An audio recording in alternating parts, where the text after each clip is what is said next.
Sandaran Hati, Chapter 11, Terluka.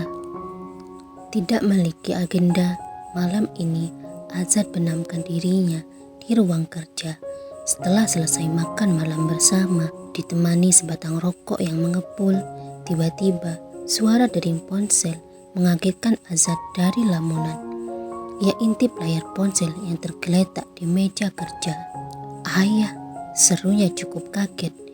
"Ya, bagaimana tidak?" Pak Yamin seolah nyaris tak peduli akan keluarganya. Dan kini ia tiba-tiba menghubungi. Pastilah sesuatu diinginkan oleh pria itu. "Ya ayah," seru Azad, hati mulai gelisah. Dan benar saja, tanpa basa-basi, Pak Yamin langsung berbicara ke inti. "Azad, sudah saatnya adikmu menikah. Aku minta kau mengatur pertemuan keluarga." Dengan nada tegas dan memerintah, Pak Yamin bertitah. "Pertemuan keluarga?" Sungguh Azad tak percaya dengan apa yang didengar. "Iya, ayah akan pulang 2 hari sebelum acara," imbuh Pak Yamin. "Tapi ayah, Nailufer setidaknya diajak bicara lebih dulu," bantah Azad. "Untuk apa? Pria yang ayah jodohkan juga bukan dari keluarga biasa," tolak Pak Yamin dengan lugas. Azad tahu itu, tapi semua harus dibicarakan lebih dulu dengan Nailufer. Dengan ibu juga, nada suara mulai tegang. "Ayah hanya minta kamu untuk mengatur pertemuan keluarga. Itu saja, yang lain ayah sudah bicarakan dengan keluarga calon," tegas Pak Yamin. Tak mau ada penolakan. Bahkan selepas mengutarakan keinginan, ia putuskan sambungan. Azad tak menyerah. Ia hubungi kembali sang ayah, berharap masih ada secercah kesempatan baginya menolak sekaligus membantu Nailufer. Sayang, panggilan itu diacuhkan. "Ayah," kesal tak diangkat, Azad lempar asbak di meja hingga menimbulkan suara yang mampu menyentak telinga Ibu Konita. Seketika wanita parubaya itu bangkit dari kursi, berjalan cemas mendatangi Azad di ruang kerja. Azad bola matanya mendelik melihat pecahan asbak bercecer di lantai. Pasti sesuatu terjadi pada putranya. Demikian batin Ibu Konita berucap. Tak peduli akan pecahan beling, ia datangi Azad. "Azad, ada apa nak?" "Ayah menelpon," ungkap Azad. "Menelpon? Untuk apa?" Ibu Konita sama terkagetnya. "Dia memerintah Azad mengatur pertemuan keluarga." "Pertemuan keluarga?" Ibu Konita memicingkan mata, sedang hati mulai tak nyaman. "Nailufer akan segera menikah," ungkap Azad. "Tidak, bagaimana dia bersikap begitu egois dan semena-mena?" Hati Ibu Konita terasa disayat, sedih tak memiliki kuasa. Ia bahkan nyaris roboh. Beruntung dengan sigap Azad menangkapnya, lalu membimbing duduk. "Azad, tolak keinginan ayahmu itu. Setidaknya ia harus pulang dan mendiskusikan semuanya dengan kita, dengan Nailufer," desak Ibu Konita. "Ibu, Azad sudah berusaha. Hubungi ayahmu sekarang, biarkan ibu bicara," perintahnya tak menyerah. Meski tadi telah berusaha menghubungi dan diabaikan, Azad hubungi kembali demi memenuhi permintaan sang ibu. Untunglah panggilan itu kali ini tak diabaikan. "Ayah," panggil Azad. Lewat isyarat, Ibu Konita meminta ponsel tersebut diserahkan kepadanya. Dan akhirnya ponsel itu pun berpindah tangan. Tak mau berbasa-basi, Ibu Konita langsung berbicara ke inti. Dengan tegas, ia menolak kehendak sang suami. Ia bahkan beradu argumen, meski keputusan Pak Yamin mustahil berubah. "Serahkan ponsel ini pada Azad," perintah Pak Yamin. "Akan aku serahkan jika kamu bersedia diskusi," kata Ibu Konita bertahan. "Istriku, aku tak mau berdebat atau keputusan yang aku ambil bertambah membuatmu kecewa." Akhirnya dengan terpaksa Ibu Konita pun menyerahkan ponsel tersebut. Lekas Azad mengambilnya dan bangkit dari kursi, berjalan ke arah meja kerja sembari berbicara lewat sambungan. Perdebatan kembali mewarnai pembicaraan via sambungan telepon tersebut. "Ayah tak memiliki hak atas Nailufer," berapa lama waktu yang ia habiskan tanpa kehadiran ayah? Dengan nada tinggi, Azad luapkan emosi. Lancang kamu membentak ayah, Azad. Ya, Azad lancang. Dan Azad rasa ini sangat benar, balas Azad. Segera setelah Nelufer menikah, ayah pun akan mengatur pertemuan keluarga untukmu, timpal Pak Yamin dan memutuskan sambungan. Ayah, teriak Azad, masih dipenuhi emosi. Satu tangannya yang bebas seketika meraih gelas di meja. Ia cengkram gelas itu hingga pecah di tangan. Azad, teriak Ibu Konita, berlari mencapai sang anak yang bahkan tak meringis kesakitan meski darah bercucuran dari telapak tangan. Oh Tuhan, kenapa kau lukai dirimu putraku? Ratap Ibu Konita meraih tangan Azad. Menyadari itu lebih dari sekedar goresan, Ibu Konita keluar dari ruang kerja.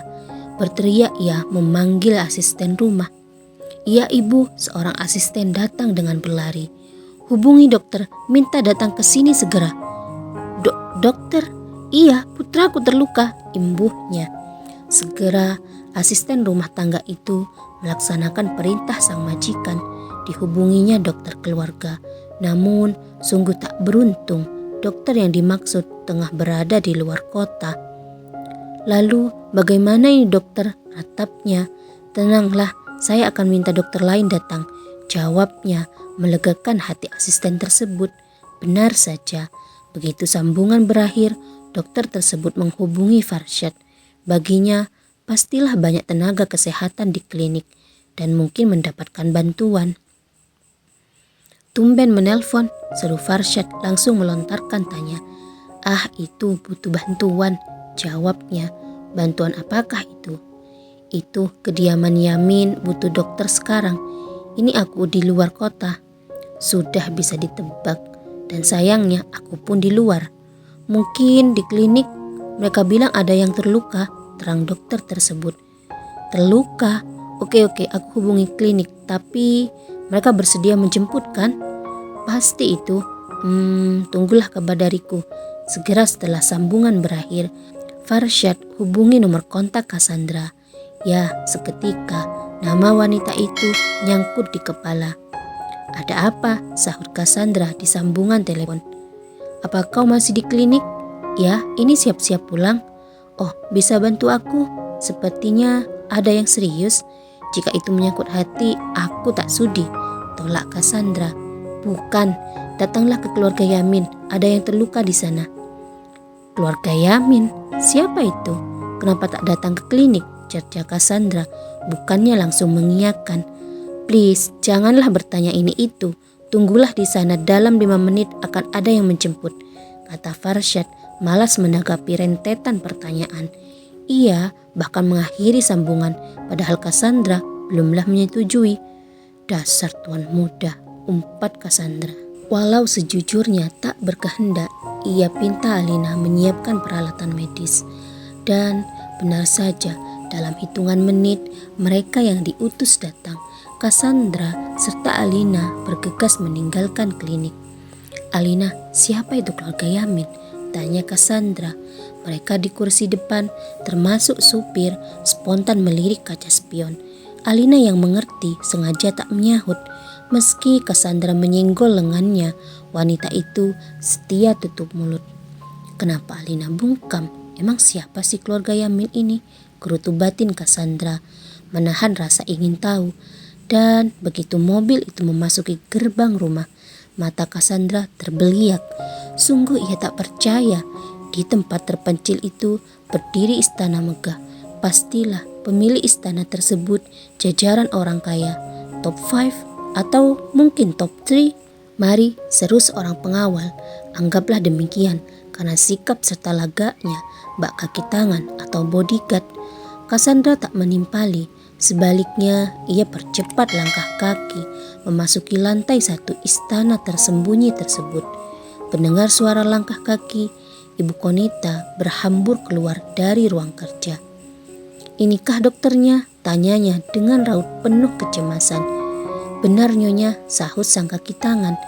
Dokter, mari ikut saya, serunya dan meraih tangan Cassandra. Wanita itu pun kian mempercepat langkah kaki, mengikuti ibu Konita yang terlihat tegang, bercampur sedih, bercampur cemas. "Ibu, tenanglah," ucap Cassandra, tepat kala mereka hendak memasuki ruang kerja.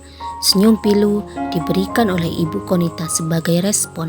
Selebihnya ia tuntun Cassandra masuk, diikuti oleh Alina serta sang kaki tangan.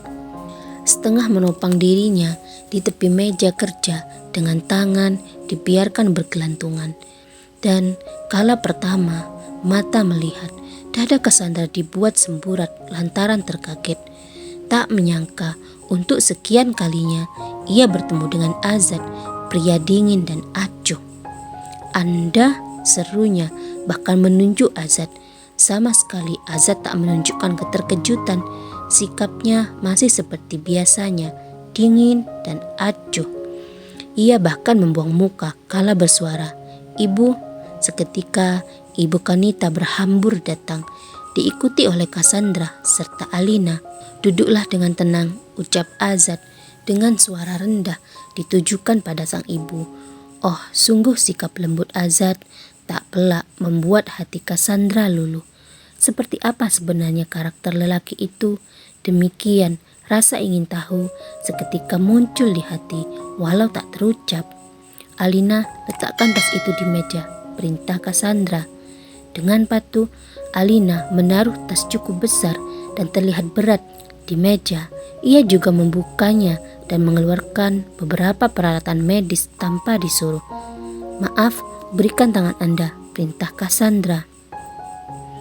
Meski mulut tak menanggapi, dengan patuh Azad gerakkan tangannya yang terluka. "Oh Tuhan, apa yang Anda perbuat dengan tangan ini?"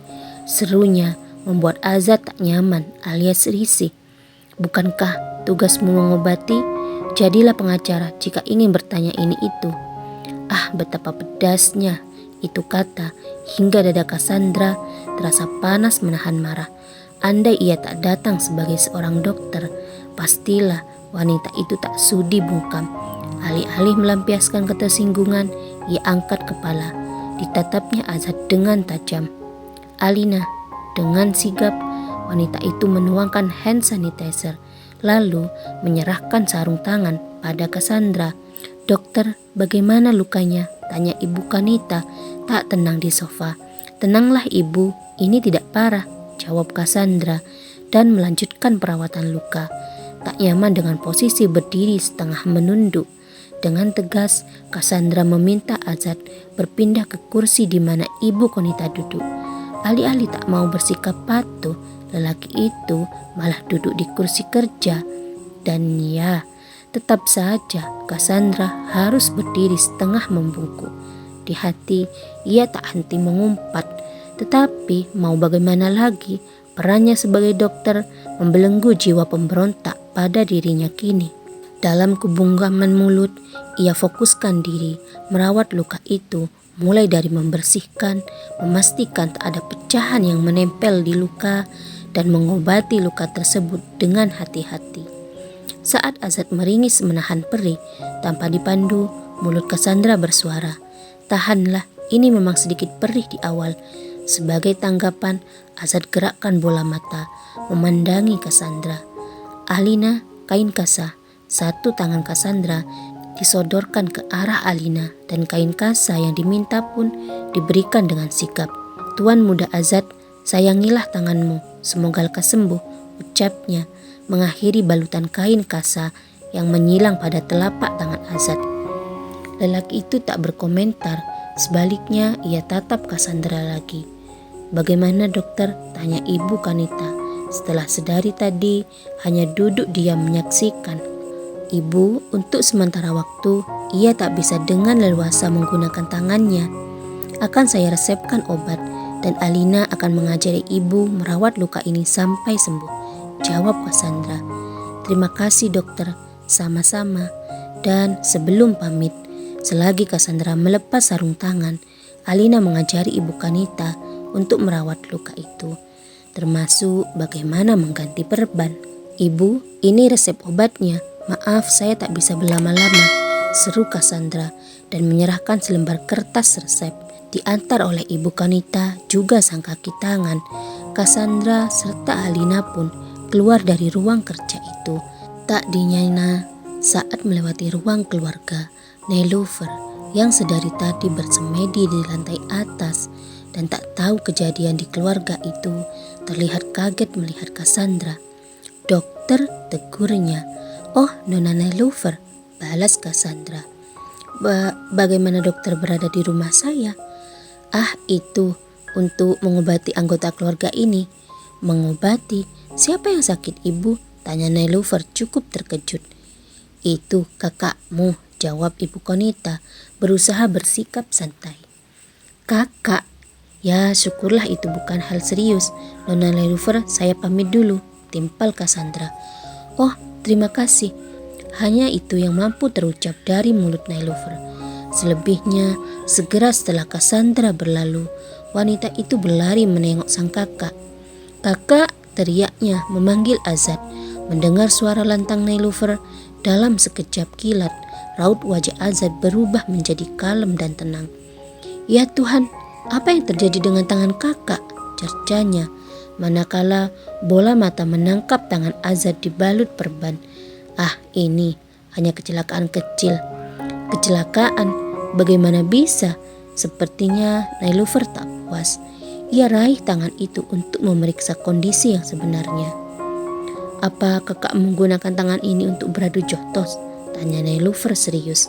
Sambil menyeringai, Azad pun menjawab.